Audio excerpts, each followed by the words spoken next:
नमस्कार दोस्तों, स्वागत है आप सभी का हमारे YouTube चैनल सूर्या मैथमेटिक्स में। तो आज हम लोग पढ़ेंगे शंकु के बारे में। शंकु पर आधारित जो भी प्रश्न है उसको आसान से तरीकों से कैसे हल करेंगे यह सीखेंगे। एकदम आसान से आसान तरीका है, सीखेंगे कि शंकु का आयतन कैसे ज्ञात करें, शंकु का वक्रपृष्ठीय क्षेत्रफल कैसे ज्ञात करें, शंकु का कुल पृष्ठीय क्षेत्रफल कैसे ज्ञात करें, या शंकु का जो सूत्र दिया हुआ है संपूर्ण सूत्र को कैसे याद करें, सब पूरा डिटेल में आज बताया जाएगा। तो इसको बने रहिए हमारे वीडियो को और देखिए, पूरा वीडियो देखिए। उसके बाद में लाइक कीजिए, सब्सक्राइब कीजिए और अपने दोस्तों के साथ शेयर कीजिए। तो चलिए स्टार्ट करते हैं कि शंकु के बारे में। लंबवृत्तीय शंकु जो दिया है, सबसे पहले इसकी आकृति बना लेते हैं कि इसकी आकृति कैसे होती है। तो इस प्रकार से शंकु की आकृति होती है। इस प्रकार से हमारा हो गया शंकु की आकृति। इसमें किसको क्या बोलते हैं, तो यहाँ इसका नामकरण कर देते हैं AODC। इस प्रकार से यहाँ पर यहाँ से यहाँ तक त्रिज्या हो जाएगा, यहाँ से यहाँ तक एल हो जाएगा, जिसको हम तिरछी ऊंचाई बोलते हैं। इसके बाद में यहाँ से यहाँ तक ऊंचाई हो जाएगा, जिसको हम H से सूचित करेंगे। इसमें देखते हैं कि जो सूत्र होता है शंकु का वक्र पृष्ठीय क्षेत्रफल, वक्र पृष्ठीय क्षेत्रफल। इसमें वक्र पृष्ठीय क्षेत्रफल लिखा गया है। अगर पार्श्व पृष्ठीय क्षेत्रफल पूछता है फिर भी यही सूत्र लगता है, वक्र और पार्श्व एक ही होता है। तो यहाँ पर हमारा सूत्र हो जाएगा पाई आर एल हो जाएगा। इसके बाद में फिर शंकु का कुल पृष्ठीय क्षेत्रफल, शंकु का कुल पृष्ठीय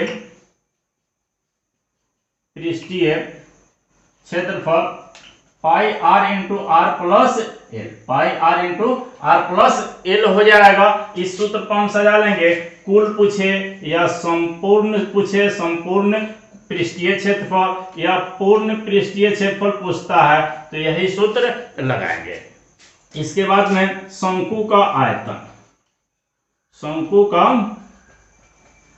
आयतन, इसका सूत्र हो जाएगा 1/3 पाई आर स्क्वायर एच। यह शंकु का आयतन का सूत्र हो जाएगा। इस तीनों सूत्र को याद कर लेंगे, फिर आपको किसी भी हिसाब में कोई दिक्कत नहीं होगी। शंकु से संबंधित जो भी हिसाब आएंगे इस पर हल कर लिया जाएगा।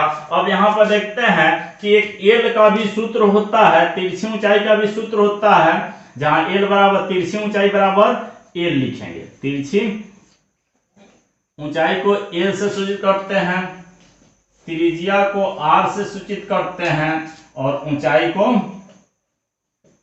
एच से सूचित करते हैं। अब तिरछी ऊंचाई यदि नहीं मालूम है, सवाल में अगर सिर्फ त्रिज्या और ऊंचाई दे दे और तिरछी ऊंचाई नहीं मालूम है तो इसको कैसे ज्ञात करेंगे। तो एल बराबर सूत्र होता है रूट में H square plus R square. फिर एल बराबर सूत्र है, एच बराबर सूत्र होता है, अगर एच नहीं मालूम है, एल और आर दिया हुआ है तो एच बराबर सूत्र लगा देंगे L square minus R square. अगर आर नहीं मालूम है, त्रिज्या नहीं मालूम है, तो त्रिज्या निकालने के लिए हम सूत्र लगा देंगे L square minus H square. इस प्रकार से अगर तीनों में दो मालूम है, एल और एच मालूम है तो आर ज्ञात कर लेंगे, आर और एच मालूम है तो एल ज्ञात कर लेंगे, एल और आर मालूम है तो यहाँ पर एच ज्ञात हो जाएगा, कोई दिक्कत नहीं है। तो इस प्रकार से इस सूत्र को आप याद कर लीजिएगा। इस पर हम कुछ उदाहरण बता देते हैं कि कैसे उसको हल किया जाएगा, किस प्रकार से। तो सवाल लिखते हैं, किसी भी शंकु का एक सवाल लिख देते हैं। उदाहरण के तौर पर किसी शंकु की त्रिज्या 10 cm तथा ऊंचाई, तिरछी ऊंचाई ले लेते हैं, तिरछी ऊंचाई 15 cm हो तो शंकु का वक्र पृष्ठीय, एक नंबर सवाल यह हो गया, वक्र पृष्ठीय क्षेत्रफल। 2 नंबर में लिखते हैं कुल पृष्ठीय या संपूर्ण पृष्ठीय क्षेत्रफल, पृष्ठीय क्षेत्रफल तथा आयतन ज्ञात करें। सवाल एक ही है, लेकिन हमको यहाँ पर वक्र पृष्ठीय क्षेत्रफल भी ज्ञात करना है, कुल पृष्ठीय क्षेत्रफल भी ज्ञात करना है और आयतन भी ज्ञात करना है। तो कैसे ज्ञात करेंगे, चलिए देखते हैं। यहाँ पर दिया हुआ है, लिखेंगे, हल देकर लिखेंगे। चूंकि शंकु की त्रिज्या r बराबर दिया हुआ है 10 cm तथा तिरछी ऊंचाई l बराबर दिया हुआ है 15 cm। तो हमको h नहीं मालूम है तो h ज्ञात कर लेंगे। क्या करेंगे, h ज्ञात कर लेंगे। तो चूंकि ऊंचाई बराबर हमारा हो जाएगा h बराबर रूट में हो जाएगा l² माइनस r²। 15 से 15 में गुना करेंगे तो हमारा आ जाएगा यहाँ पर 225 और 10 से 10 में गुना करेंगे तो 100। 225 में से 10 को घटाएंगे तो कितना प्राप्त होगा, 125। अब 125 का हम वर्गमूल निकाल लेते हैं। तो देखते हैं 125 का गुणनखंड होता है 5 गुने 5 गुने 5। इस प्रकार से हमारा आ गया 3 ठो 5 है, लेकिन वर्गमूल 2 में से 1 ठो बाहर निकलता है तो 1 ठो 5 हमारा बाहर निकल जाएगा, 1 ठो 5 रूट में रह जाएगा, 1 ठो 5 बाहर निकलेगा, 1 ठो रूट में रह जाएगा। इतना हमारा cm इसकी ऊंचाई आ गई। अब आराम से हम इसकी वक्र पृष्ठीय क्षेत्रफल, कुल पृष्ठीय क्षेत्रफल और आयतन ज्ञात कर लेंगे। तो चलिए देखते हैं। क्योंकि शंकु का वक्र पृष्ठीय क्षेत्रफल बराबर सूत्र होता है पाई आर एल। यहाँ पाई के स्थान पर हम लिखेंगे 22/7 और त्रिज्या कितना है, त्रिज्या 10 है तो 10 लिख देंगे और एल तिरछी ऊंचाई कितना है 15 है तो 15 लिख देंगे। यहाँ पर हम cm² दे देंगे क्योंकि क्षेत्रफल हमेशा वर्ग में रहता है। इसके बाद में इसमें कुछ कटने वाला नहीं है तो नहीं कटाएंगे, तो ऊपर से ऊपर गुना कर देते हैं। 15 से 10 में गुना होगा तो 150 हो जाएगा और फिर 22 से गुना करते हैं तो 22 से गुना करते हैं 150 में, 15 दूना 30, 15 दूना 30 और 3 33, मतलब 3300 आ जाएगा। यहाँ पर हमको 3300 प्राप्त होगा। बटा में 7 है तो 7 रहने देते हैं और cm²। यह हमारा आंसर हो जाएगा शंकु के वक्र पृष्ठीय क्षेत्रफल का। इसके बाद फिर कुल पृष्ठीय क्षेत्रफल याद कर लेते हैं। शंकु का कुल पृष्ठीय क्षेत्रफल, क्योंकि शंकु का कुल पृष्ठीय क्षेत्रफल, इसका सूत्र होता है pi r into l plus r.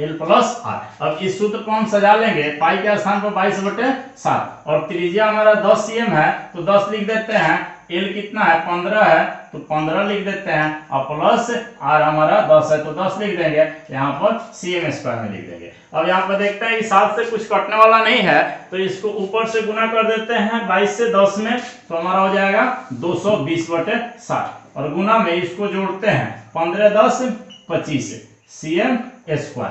अब इसके बाद भी नहीं कटने वाला है तो 25 से 220 में क्या करेंगे, गुना कर देंगे। इसके बाद गुना करके देखते हैं 0, 25 दूनी 50 के 0 और 25 दूनी 50 और 5 55, 5500/7 cm² इसका आंसर हो गया। इस प्रकार से हमारा कुल पृष्ठीय क्षेत्रफल ज्ञात हो गया।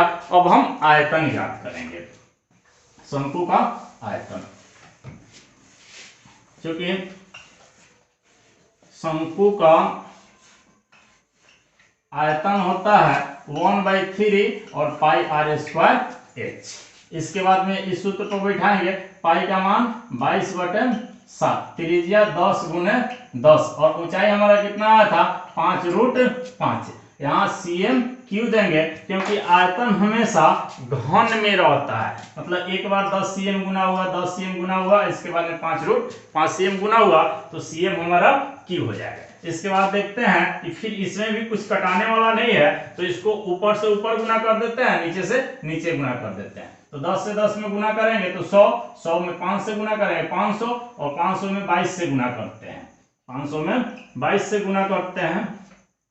0 0 5 दूनी 10, ऐसा ही यहाँ भी आ जाएगा 1000, 0 0 0 1 मतलब 11,000√5 और 7 3 का 21, 7 3 का 21, यह हमारा आंसर हो गया। यहाँ पर CM क्यू दे देंगे, यह हमारा आंसर हो गया। इस प्रकार से शंकु का आयतन ज्ञात हो गया। आशा है कि आपको यह वीडियो अच्छी लगी होगी, तो हमारे वीडियो को लाइक कर दीजिए, चैनल को सब्सक्राइब कर दीजिए और अपने दोस्तों के साथ शेयर कर दीजिए।